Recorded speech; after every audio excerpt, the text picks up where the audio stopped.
नमस्कार विद्यार्थी मित्रांनो, आज आपण MHT CET 2026 याच्या सिरीजमधला तिसरं लेक्चर घेत आहे.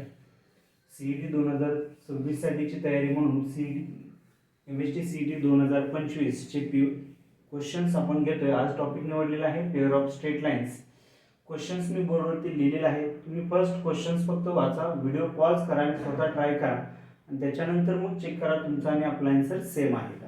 ठीक आहे. यापूर्वी आणि हा व्हिडिओ जर तुम्हाला आवडला तर तुमच्या 12वीचे जे कोणी मित्र असेल CETची एक्झाम देणार आहे त्यांना शेअर करा आणि सबस्क्राईब करायला सांगा की जेणेकरून जे मी व्हिडिओ टाकेल ते तुम्हाला पटकन त्याचे नोटिफिकेशन मिळत जाईल. ओके, तर स्टार्ट करूया. चला, पहिला क्वेश्चन आहे the lines if the lines 3x + 4y - 24 = 0 intersects x and y axis in the point A and B respectively, then in center of a triangle OAB where O is origin is आणि options आहेत 4 4 2 2 3 4 and 4 3. म्हणजेच काय दिलेलं आहे, line तुमची 3x + 4y - 24 ही काय करते, intersect करते x आणि y ॲक्सिसला आणि इंटरसेक्ट केल्यानंतर जो ट्रायंगल तयार होते OAB चा त्याचा आपल्याला इन सेंटर फाइंड करायचं आहे. फॉर एक्झाम्पल फर्स्ट आपण डायग्राम ड्रॉ करूया आणि मग चेक करूया. बघा काय येते, कोणत्या टाइपने दिसेल तुम्हाला. x ॲक्सिस आणि y ॲक्सिसला कन्सिडर करा. ही लाईन तुम्ही कन्सिडर केलेली आहे. कोणती आहे, 3x + 4y - 24 = 0. ठीक आहे. आपण कोणत्या A आणि B या पॉइंट मध्ये, म्हणजे इथं तुमचा A हा पॉइंट आहे कन्सिडर करा, इकडं B हा पॉइंट आहे कसं कन्सिडर करा. इथला ओरिजिन असेल. ठीक आहे. लाईन आता 3x + 4y - 24 = 0 ही जर तुमची x ॲक्सिसला थोडक्यात काय करत असेल, इंटरसेक्ट x आणि y ॲक्सिसला, तर तुम्हाला याचे कोऑर्डिनेट्स माहिती आहेत. काय करता तुम्ही 24 न दिलेले काय करताय तुमचे, हेच तुम्ही x/a +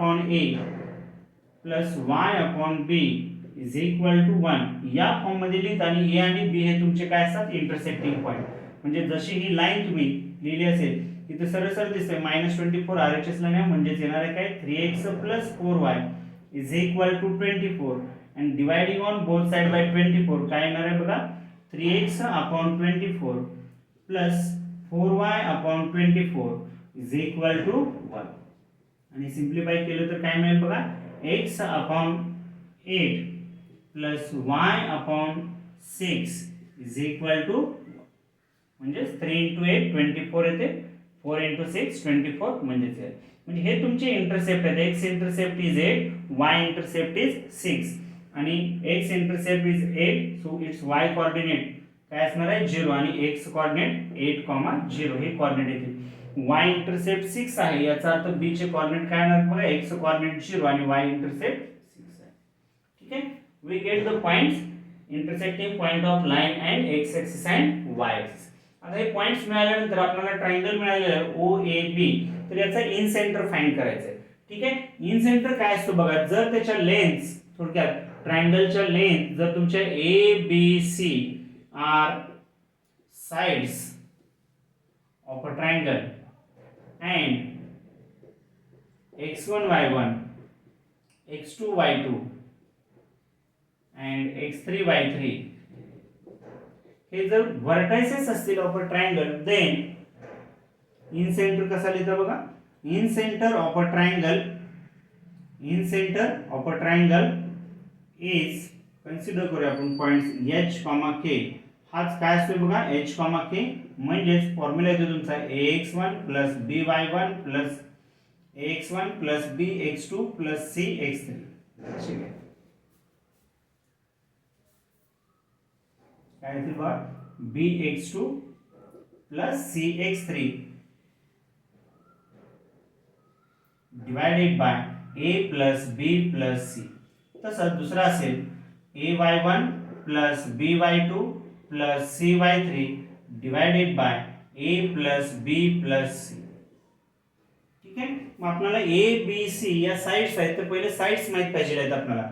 म्हणजे फॉर एक्झाम्पल कन्सिडर करा, a ही साइड तुमची ab आहे, म्हणजे ही साइड्स असेल, तर यांचं डिस्टन्स काय येणार आहे बघा, by distance formula square root मध्ये 8² + 6² येणार आहे किती, 10 असेल. चेक करा, 8² 64, 6 36, 64 36 100 स्क्वेअर रूट 10 असेल. ए आपल्याला 10 मिळाला बी म्हणजेच ओ बी कन्सिडर करा, म्हणजेच ओ बी हे डिस्टन्स किती आहे 6 युनिट्स आहे. नेक्स्ट सी हा तुमचा ओ ए कन्सिडर करा, म्हणजेच हे डिस्टन्स आहे तुमचं किती 8 युनिट्स. ठीक आहे. आता हे मिळाल्यानंतर मग आपल्याला इन सेंटर काय काय येईल बघा. आपण incentre as incentre H comma K is equal to, ठीक आहे, x1 y1 x2 x1 x2 x3 ओ चे कोऑर्डिनेट्स आपल्याला माहितीच आहेत काय असणार आहेत 0 0. याला x1 x2 x1 y1 x2 y2 and x3 y3 consider करा. त्यामुळे येणार आहे काय बघा a * x1 a पॉइंट असेल तुमचा 10 * x1 0 plus b * x2 b आहे 6 x2 8 प्लस c आहे तुमचा 8 आणि इनटू x3 आहे तुमचा x1 x2 x3 0 divided by a plus b plus c म्हणजे 10 प्लस 6 प्लस 8. सेम तेच इथं काय येणार आहे बघा 10 * y1 0 plus 6 * y2 0 plus c that is 8 * y3 6 divided by असणार आहे काय बघा 10 प्लस 6 प्लस 8. आणि याची ॲडिशन केली तर बघा काय काय कोऑर्डिनेट्स येतील तुमचे 10 * 0 0 झाला 6 * 8 48 divided by 10 plus 8 18 plus 6 24. Same त्याच वेळेला हा 0 असेल हा 0 असेल 8 * 4 6 48 डिवाइडेड बाय 24 म्हणजे मला आन्सर मिळते 2,2. हे काय झाले तुमचे इन सेंटर म्हणजेच h, k हे कोऑर्डिनेट झाले, म्हणजे आपला ऑप्शन बी हा करेक्ट असेल. Okay.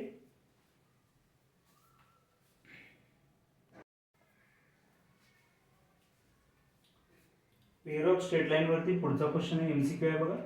The equation x² - 3xy + 2y² + 3x - 5y + 2 = 0 represents pair of a straight line.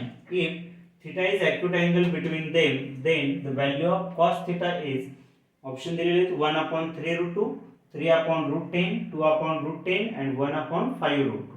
ठीक आहे. काय विचारले बघा cos theta विचारले. पेअर ऑफ स्ट्रेट लाईनची पेअर ऑफ स्ट्रेट लाईनचे इक्वेशन तुम्हाला दिलेलं आहे आणि cos theta विचारले. ऍक्च्युअली आपण फॉर्म्युला बघितला पेअर ऑफ स्ट्रेट लाईनची इक्वेशन दिलेलं आहे आणि त्याच्यावरून अँगल फाइंड करायसाठी tan थीटाचा फॉर्म्युला बघितलेला आहे. म्हणजे आपल्याला इथं आणि इथं विचारलंय cos थीटा म्हणजे tan वरून cos फाइंड केला पाहिजे. फर्स्ट आपण इक्वेशन बघूया आहे असं लिहून घ्या. काय दिले बघा इक्वेशन. दिलेलं इक्वेशन आहे x² - 3xy + 2y² + 3x - 5y + 2 = 0. हे पेअर ऑफ स्ट्रेट लाईनचं इक्वेशन आहे. आपण हे काय करूया कंपेअर करूया हे जनरल इक्वेशन बरोबर. ठीक आहे. कंपेअरिंग दिस